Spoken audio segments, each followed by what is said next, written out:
జనసేన నాయకులు కందుల దుర్గేశం గారు, ఈరోజు మీ అందరి ఉత్సాహం చూస్తూ ఉంటే చాలా ఆనందంగా ఉంది. ఇలాంటి ఉత్సాహానికి కారకులైనటువంటి వాటర్ రిసోర్స్ మంత్రి నిమ్మల రామానాయుడు గారు ఒకప్పుడు రైతుల ఆత్మహత్యలకు నిలయంగా ఆంధ్రప్రదేశ్ ఉండేది. ఈరోజు రైతుల ఆత్మహత్యలు లేని రాష్ట్రంగా తయారు చేయడానికి మనం ప్రయత్నం చేస్తున్నాం. దానికి ఆధిపత్యం వహిస్తున్న అచ్చెన్నాయుడు గారు, గౌరవ శాసనసభ్యులు తెనాలి శ్రవణ్ కుమార్ గారు, స్పెషల్ చీఫ్ సెక్రటరీ గౌరవనీయులు సాయి ప్రసాద్ గారు, గౌరవనీయులు chairman president distribution committee Shri Niranjan గారు,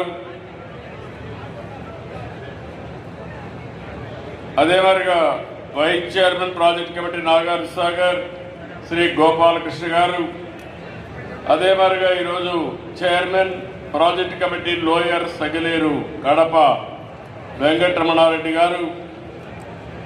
ఈరోజు నాకు ఎంతో ఆనందం, చాలా తృప్తి. దీనికి కారకులైనటువంటి సాగునీటి సంఘాల అధ్యక్షులందరికీ పేరు పేరున మనస్ఫూర్తిగా నమస్కారాలు, అభినందనలు, శుభాభినందనలు. ఈరోజు మనందరం కూడా నీరు ప్రగతి, అదే మాదిరిగా జలహారతి, సాగునీటి సంఘాల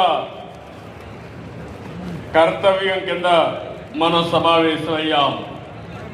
నీరు అనేది చాలా ముఖ్యం. నీరు లేకపోతే ఒక గంట ఉండలేము. అవునా కాదా అని మనం అడుగుతున్నా.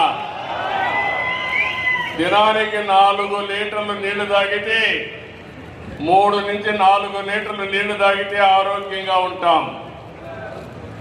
నీళ్లు కానీ సకాలానికి తాగకపోతే డీహైడ్రేషన్ ప్రారంభమవుతుంది. దానివల్ల అనేక ఇబ్బందులు, అనారోగ్య సమస్యలు కూడా వస్తాయి. మనకు నీరు యొక్క ప్రాధాన్యత గురించి నేను ఎవరికి చెప్పాల్సిన అవసరం లేదు. మాకు నీటి ప్రాధాన్యత తెలుసు అనేవాళ్ళు చేలిపైకి ఎత్తండి. అందరికీ తెలుసు, కానీ నీటి సంరక్షణ మాత్రం పట్టించుకోం. ఒకప్పుడు నేను చిన్నప్పుడు చూసేవాడిని. నేను చిన్నప్పుడు చూస్తే